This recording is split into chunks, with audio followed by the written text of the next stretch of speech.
Shalom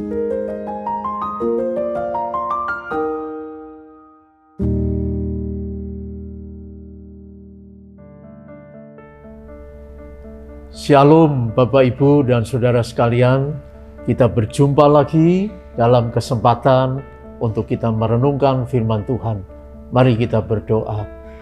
Tolonglah kami ya Tuhan untuk belajar, mendengar dan melakukan firman-Mu di dalam hidup kami. Dalam Tuhan Yesus kami berdoa. Amin. Bapak Ibu dan Saudara sekalian, saat ini kita akan membahas tentang sepotong kain bisa membuat sejarah. Nanti Anda baca di 1 Samuel 24 ayat 9 sampai 12. Apa artinya sepotong kain yang tak beraturan? Biasanya cuma dibuangkan dan tidak ada nilainya lagi. Dijadikan lap pembersih meja saja juga tidak cocok. Hanya dibuang ke sampah layak. Tapi sangatlah berbeda dengan sepotong kain yang tak beraturan yang ada di tangan Daud. Mengapa? Karena potongan kain itu bukan kain sembarangan, tapi hasil potongan dari jubah sang Raja Saul yang sedang rileks membuang hajat di Gua En-Gedi. Daud berhasil memotong punca jubah Saul dengan diam-diam. Mari kita bersama membahasnya.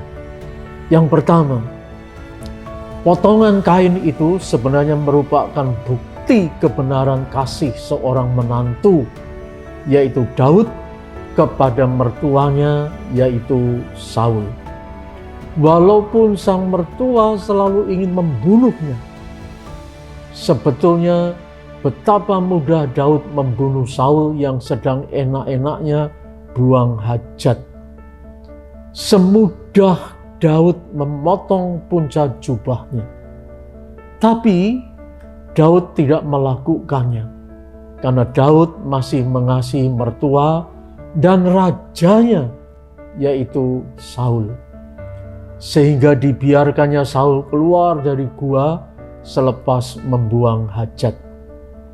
Setelah Saul agak jauh dari mulut gua, muncullah Daud dan memanggil, "Saul, tuanku raja." Ini bukti bahwa Daud tetap hormat dan mengakui Saul sebagai raja.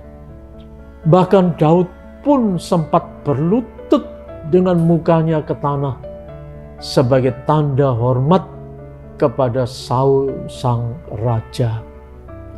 Dengan berlutut, Daud membuktikan dirinya sebagai seorang yang kecil, lemah, dan tak berdaya di hadapan seorang raja dan sekaligus mertua yang disegani dan dihormatinya.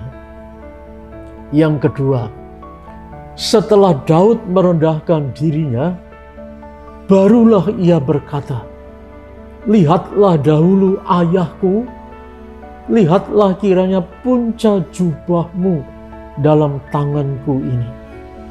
Sebab dari kenyataan bahwa aku memotong punca jubahmu dengan tidak membunuh engkau, dapatlah kau ketahui dan kau lihat bahwa tanganku bersih daripada kejahatan dan pengkhianatan, dan bahwa aku tidak berbuat dosa terhadap engkau, walaupun engkau ini mengejar-ngejar aku untuk mencabut nyawaku." Lihatlah, kata-kata ini diucapkan oleh Daud langsung kepada Saul secara pribadi demi pribadi. Dia tidak mengatakan hal ini lewat orang ketiga. Ini menunjukkan betapa Daud seorang yang mempunyai integritas dan tidak punya niat jahat menghabisi Saul untuk merebut mahkotanya.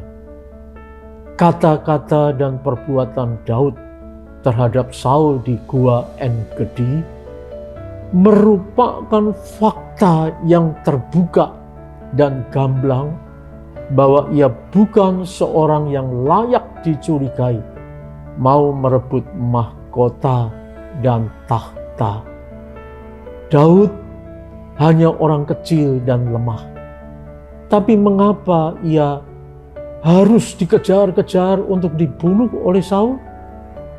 Sampai-sampai Daud berujar di depan Saul demikian, terhadap siapakah sang raja Israel keluar berperang?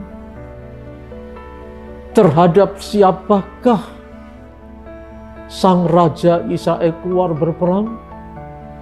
Siapakah yang mau kau kejar? Anjing mati atau seekor kutu? Di hadapan Saul, Daud berkata bahwa dirinya cuma bagai anjing dan kutu. Inilah tanda kerendahan hati dan moral Daud yang begitu mulia di hadapan Raja Saul. Setelah melihat kebenaran dan fakta, maka Saul berkata, "Suaramukah itu ya anakku Daud?" Sesudah itu dengan suara nyaring menangislah Saul, "Engkau lebih benar daripada aku, sebab engkau telah melakukan yang baik kepadaku, padahal aku melakukan yang jahat kepadamu." Mengapa Saul menangis? Itukah tanda pertobatan? Hei, ingat, jangan melihat pertobatan hanya dari air mata. Sebab air mata bisa mengelabui kita. Ingat, ada pepatah air mata buaya. Ternyata Saul memang tidak berubah. Di kemudian hari, ia tetap mengejar-ngejar dan ingin membunuh Daud. Dari peristiwa ini, kita melihat pertemuan dua orang yang berbeda moral dan karakternya. Saul mempunyai moral dan karakter pendendam.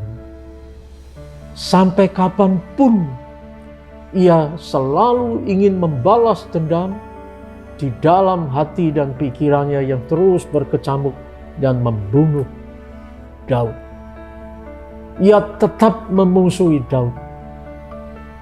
Lain dengan Daud yang bermoral dan berkarakter sebagai anak Tuhan, yang tidak mengedepankan sakit hati dan balas dendam.